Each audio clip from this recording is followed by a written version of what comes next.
사도행전 27장 39절에서 44절 말씀 제가 봉독해 드리겠습니다. 날이 새며 어느 땅인지 알지 못하나 경사진 해안으로 된 항만이 눈에 띄거늘 배를 거기에 들여다 댈 수 있는가 의논한 후 닻을 끊어 바다에 버리는 동시에 키를 풀어 늦추고 돛을 달고 바람에 맞추어 해안을 향하여 들어가다가 그 물이 합하여 흐르는 곳을 만나 배를 걸매 이물은 부딪혀 움직일 수 없이 붙고 고물은 큰 물결에 깨어져 가니 본인들은 제수가 헤엄쳐서 도망할까 하여 그들을 죽이는 것이 좋다 하였으나 백부장이 바울을 구원하려 하여 그들의 뜻을 막고 헤엄칠 줄 아는 사람들을 명하여 물에 뛰어내려 먼저 육지에 나가게 하고 그 남은 사람들은 널조각 혹은 배 물건에 의지하여 나가게 하니 마침내 사람들이 다 상륙하여 구조되니라. 아멘. 할렐루야. 우리를 사랑하셔서 우리와 함께 하시며 또 우리에게 좋은 것 주시기를 기뻐하시는 하나님께서 허락하신 새 날이 시작되었습니다.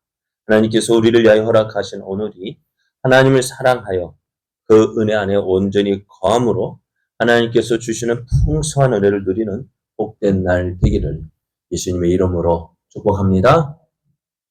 오늘 우리에게 주신 하나님 말씀을 통해서 어렵고 힘들 때 하나님은 함께 하십니다. 어렵고 힘들 때에 하나님은 함께 하십니다. 이런 제목으로 하나님 말씀을 증거하겠습니다. 바울을 태운 배가 유라굴로 강풍을 만나서 지금 큰 위기에 빠져 있는데요. 이렇게 위기에 빠진 그 배에는 제수들의 호송을 책임지고 있는 백부장도 있었고요. 또 바다의 항해에 능숙한 선장과 선주들도 있었습니다. 그런데 어느 누구도 이러한 위기 앞에서 어떻게 해야 할지에 대해서 말해주는 사람이 없었습니다. 모두가 이 위기 앞에서 어쩔 줄 몰라 했습니다. 그런 가운데 눈에 띄는 한 사람이 있었는데요. 사람 누구일까요? 바울입니다. 바울은 미항에서 오늘 지금 베닉스로 가고 있는 이 베닉스로 출발할 때 다른 사람과 의견이 달랐습니다. 이번 항해에 어떻게 화물과 배에 큰 타격을 입을 것이다. 하지만 사람들은 어떻게 해요? 그 말을 듣지 않았어요. 네가 뭔데? 그 배에는 누가 있었어요? 앞에서 말씀 선장과 선주들이 있었습니다. 이들은 지중해 바다를 다니면서 무역을 했기에 배 사정을 잘한다. 그 배 항해에서는 자신이 있었고 또 그 지중해 해안을 내가 잘한다 생각하고 막 그렇게 알고 있었는데 그들은 이 바울의 말에 바울의 말을 귀담아 듣지 않고 오히려 차라리 여기보다는 베닉스 항구가 더 낫다. 그래서 베닉스로 가기를 원했습니다. 그런데 어찌 되었을까요? 바울의 말을 들었더라면 바울의 말을 듣고 그냥 조금 불편하더라도 미항에서 머물렀더라면 어떻게 되었을까? 이런 위기를 만나지 않았을 것입니다. 하지만 바울의 말을 듣지 않고 배는 출항했고 그리고 이렇게 강풍을 만나서 고생하게 되었습니다. 풍랑을 만난 지 14일이 지났습니다. 이후 무슨 강풍이 이렇게 오래 가는지 모르겠어요. 그죠? 태풍도 2, 3일이면 끝나는데요. 이렇게 큰 강풍을 만나서 보름 동안 이 배가 어려운 가운데 있었습니다. 바울은 그런 가운데서 사람들 어떨까요? 자기 살 길만 모색하는 것을 보게 됩니다. 선원들은 배가 이제 점점 낮아지는 거, 이제는 점점 이제 육지 쪽에 다가오는 것을 알고 어떻게 해요? 자신들만 살기 위해서 거룻배를 꾼, 그 배에 그 거룻배를 타고 자기들만 도망가려고 했습니다. 바울이 그 사정을 알고 어떻게 백부장에게 이야기합니다. 이 선원들이 없으면 우리 모두 다 죽게 될 것이다. 그래서 백부장은 그 거룻배를 끊어 버렸고요. 또 14일 동안 이들은 이 풍랑을 해서 아무것도 먹지 못했습니다. 이제 바울은 이제 14일째 될 때 그 사람들에게 먹을 것을 음식을 먹게 했고요. 모두가 배불리 먹은 후에는 가지고 있던 모든 곡식들을 다 바다에 버리게 했습니다. 왜냐하면은 어떻게 해서든지 배를 어떻게 좀 더 띄우기 위해서 배를 가볍게 하기 위해서 밀을 버렸는데요. 참 그래요. 처음 출발할 때 어땠을까? 이들은 의기양양했어요. 바울의 말, 듣지 않은 선풍을 만난 것처럼 보였기에 바울의 말, 네가 뭘 안다고. 그래요. 그랬는데 어찌 되었어요? 큰 위기를 만나게 되어졌습니다. 이제 날이 밝았습니다. 날이 밝아서 이제 사방을 보니까요. 어느 땅인지 모르지만 배에 탄 그들의 눈에 경사진 해안으로 된 항만이 보입니다. 야, 이제 살았다. 그래서 배에 탄 사람들은 이제 배를 거기다 들여다 댈 수 있는지를 의논하고요. 한번 해보자. 그래서 닻을 끊고 바다에 버리는 동시에 키를 풀어서 늦추고 돛을 달고 바람에 맞추어서 해안을 향하여 들어갔는데요. 근데 그게 참 성공하지 못했습니다. 항만에 제대로 되지 못했어요. 두 물이 합하여 흐르는 곳을 만나서 배가 걸렸는데요. 배는 이제 배 앞부분은 부딪혀서 움직일 수 없고, 뒷부분은 큰 물결에서 만나서 큰 물결에 깨어지게 됐어요. 큰 물결 막 치니까 그 배가 깨어지게 됩니다. 아마 배가 암초나 또 모래나 진흙에 끼어가지고요, 움직일 수 없게 되었고, 결국 배는 조금씩 부서져 가고 있었습니다. 이렇게 되자 이제 사람들은 어떻게 될까요? 야, 큰일 났다. 이제 죽게 됐다. 본인들은 또 이제 이대로 있다가는요, 함께 타고 있는 그 죄수들이 헤엄쳐서 도망할까 염려합니다. 그래서 어떻게 하는 것이 낫다. 이들을 죽이는 것이 낫다. 라고 생각합니다. 왜 그럴까요? 저는 우리가, 바울과 실라가 빌립보 감옥에 갇혔을 때의 일을 생각해 보면은요, 바울과 실라가 매를 맞고 감옥에 갇혔어요. 그 밤에 바울과 실라는 함께 하나님을 찬송하고 기도했어요. 그런데 어떻게 됐어요? 그곳에 지진이 일어나고 옥문이 흔들려서 또 죄수들이 묶인 그 모든 것 다 풀렸습니다.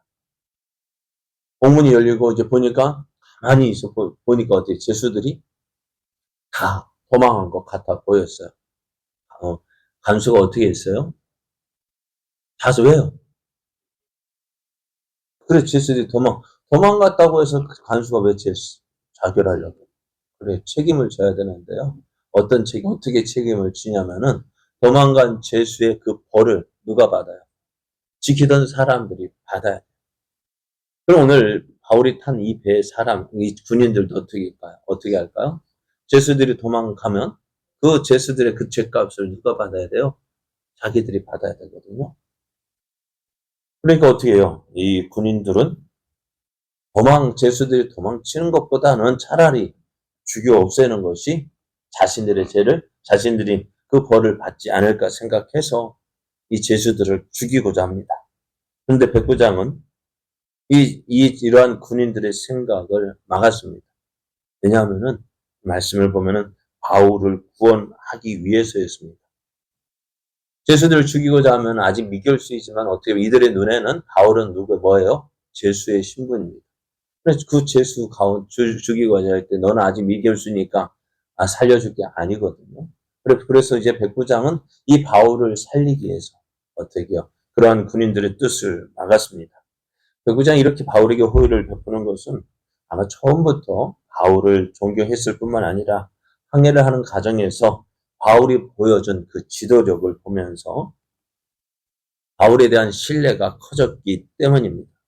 그래서 이제 백부장이 말하기를 살 수 있는 사람, 헤엄칠 수 있는 사람은 물에 헤엄쳐 건너가게 하고 헤엄치지 못하는 사람은 물에 뜨는 것들, 뭐 나무 조각이나 뭐 이것저것 다 해서 어떻게 해서든지 살 수 있는 방법을 구했고 어떻게 해요?